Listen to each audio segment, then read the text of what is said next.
Hello YouTube and welcome to my first Photoshop tutorial. This tutorial is going to be on circular patterns. You can use this pattern in backgrounds, wallpapers, or any of your artwork. This can be really useful for many artists, and I'm going to show you exactly how to do it the right way. So as you can see here, I've made a mock-up of what I want it to look like. I've added some different colours, some soft lighting, and all these different patterns within this circle, with my logo in the centre of course. So, to achieve this, I'm going to show you how. First we're going to go to File and New, and we're going to make a brand new project. We're going to make the project 1920 by 1080, which is the full 1080p HD screen size, screen resolution at the moment. I'm going to make the resolution 72, make sure the color mode is RGB and not accidentally grayscale, had that problem many times, and the background content transparent. Hit OK, and here we have our new project. First we're going to make the background for our new project, and I'm going to use a nice light grayscale gradient, very light grays, and it's going to be a radial gradient, so make sure that's selected. We're going to use these rulers. If these rulers aren't here, hit Ctrl R to turn them off and on. So we're going to drag these. They snap halfway along the screen automatically, so just wait till they snap. That's one, and there's two. Now we're going to go from the center of the screen, hold Shift, and drag all the way out, as far as you think is suitable. And there we have our background gradient. We're going to keep the rulers in there, right in that place, to make sure that all of our work is kept in the center of the screen. So first we're going to work on our main circle. This is going to hold our logo, and it's going to be the center of what's going on the screen. So what we're going to do, we're going to go to the elliptical selection tool, or the elliptical marquee tool, or the circular selection tool, whatever you want to call it. And we're going to go to near the center of the screen, and we're going to hold Shift. That'll bring a circle out here, which will be a perfect circle. But then we're also going to hold Alt at the same time, which will bring it out from the center. And we're going to make a medium-sized, smallish circle, and we're going to let go of all the controls and then press Shift and Backspace. This will bring up the fill selection, and you're going to select a fill out of any of these options, but I'm going to go with color ... and I'm going to have a nice dark grey that will conflict, well, it won't conflict, but it'll be the complete opposite of my background. And we're going to hit OK. Deselect, and there we have our main circle. We're going to fetch our logo. Here's mine. Place it into our project. I'm just going to invert this.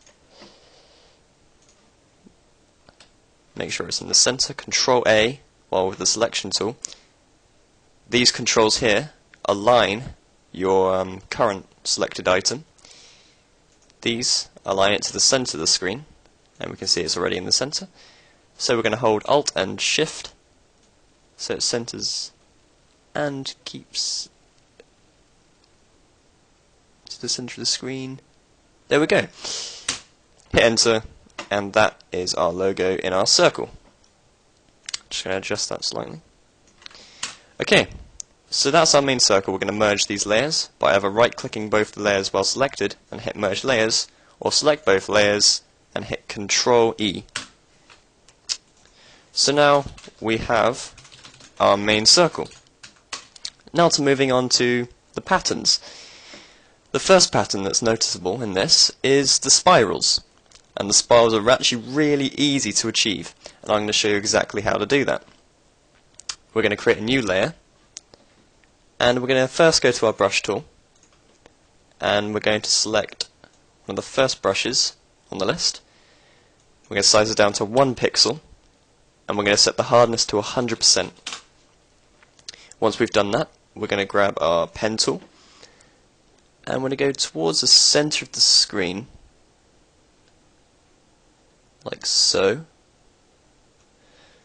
Put an anchor point in the center, and then we're going to go and drag out here and make a curved line, and without pressing anything, we're going to hit a point around here and drag that out just to make a loop.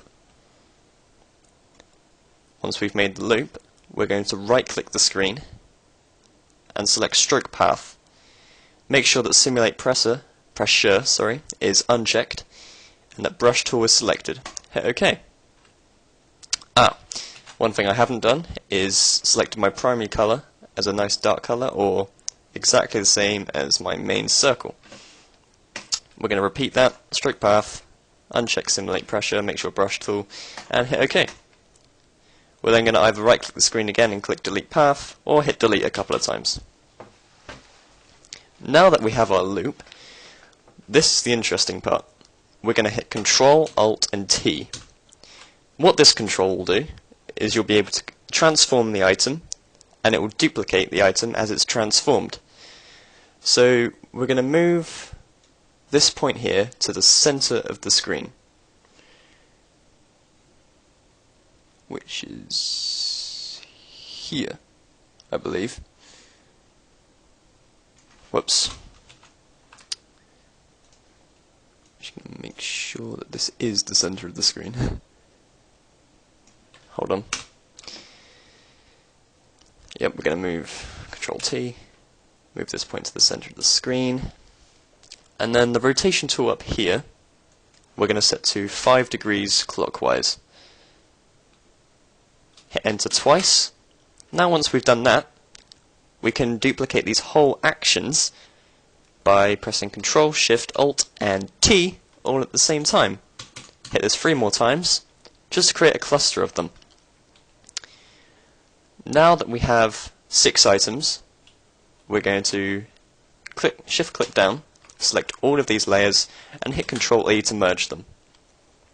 Now that we've merged these layers, we want to do it again. We're going to hit Control Alt T, move this point to the center, and 30 degrees. Now that we have both groups, hit enter twice, Control Shift Alt and T, all the way around, until we have our pattern. So now that we have this pattern, we have all of these layers, we're just going to merge them as we did before with Control and E, and we're going to move it behind our main circle. And there we have it, that is our pattern. But that's not the end of it. As you can see in here, I have changed up a bit, and I have deleted quite a lot of the main pattern, and I've added new patterns in between. So what we're going to do, we're going to take the circular selection tool, or the elliptical marquee tool, and we're going to hit Alt and Shift, and just delete parts of this pattern, like so. You can delete however many parts you want to.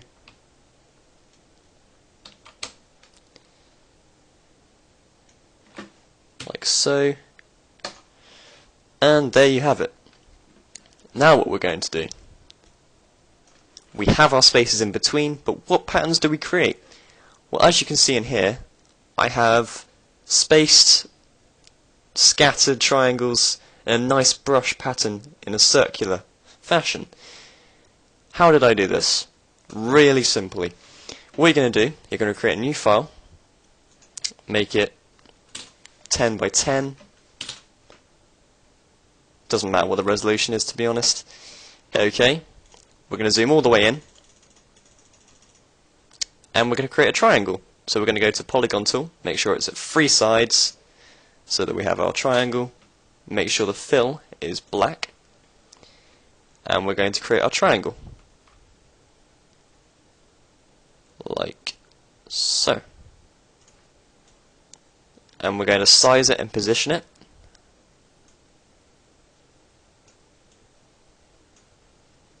Like this. Hit enter, rasterize the layer, and there we have our triangle.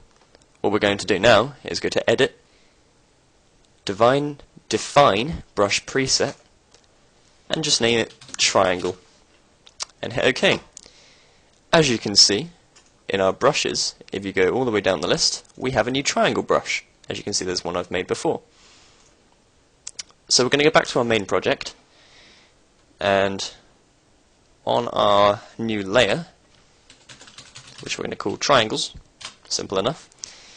We're going to go to brush. If this is not here, you want to go to Window, Workspace, and hit Essentials. So now we have this. We're going to check Scattering and Shape Dynamics. On the Shape Dynamics, we're going to have the angle jitter at 100%, the size jitter at around 55, and the scattering around 500%.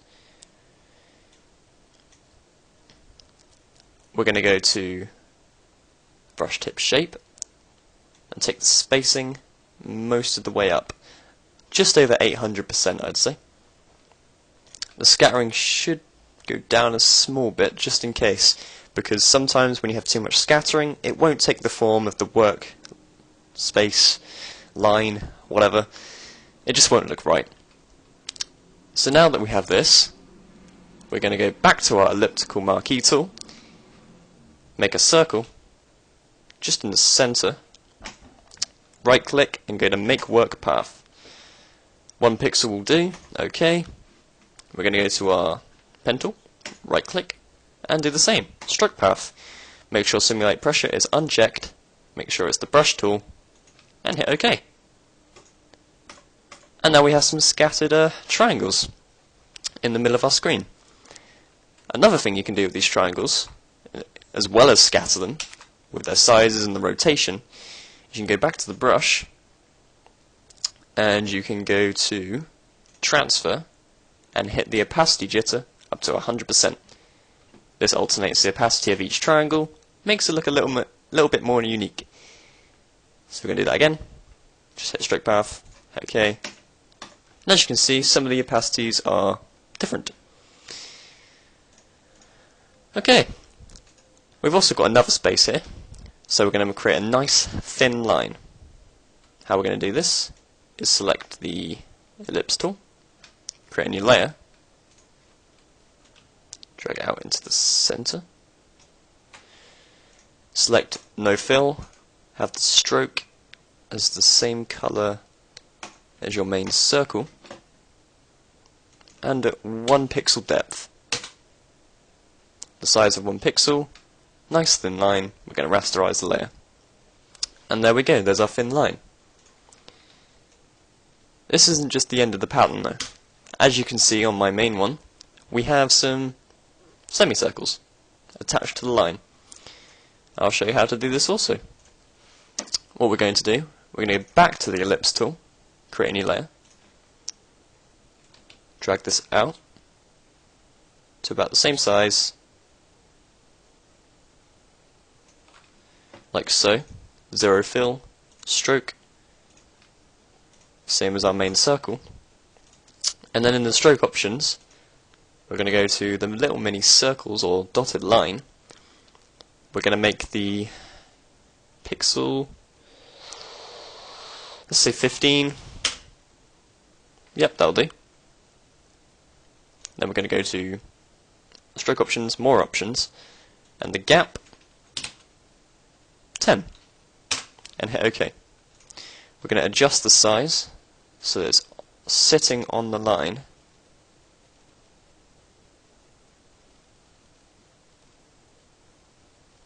Like so.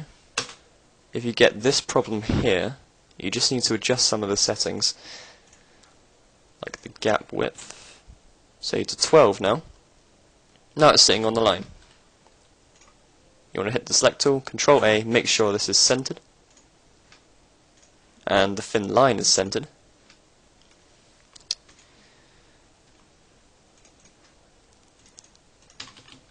Make sure that all the circles are sitting on the line, like so, and there we have it. You want to go to Rasterize Layer, the elliptical marquee tool, or circular selection tool, and select to the inside of the thin line, and just hit delete. And there we have it. That is the end of our pattern. To finish off this pattern, we can have some soft light colours, like so. Have a nice blue. Select this brush here, hardness is 0, and take the size all the way up to about 1500-ish. Maybe just a little less, 1000. And we're just going to hit these four corners of the screen. I'm going to alternate the colours a little bit, so these two corners with a light blue, and these two with a teal green. We're then going to hit soft light, and lower the opacity a little bit so you don't see where the brush has hit the screen as much. It's about 50. And there we have it. That is our circular pattern. I hope you enjoyed this tutorial, and I hope this has helped you in your graphics work.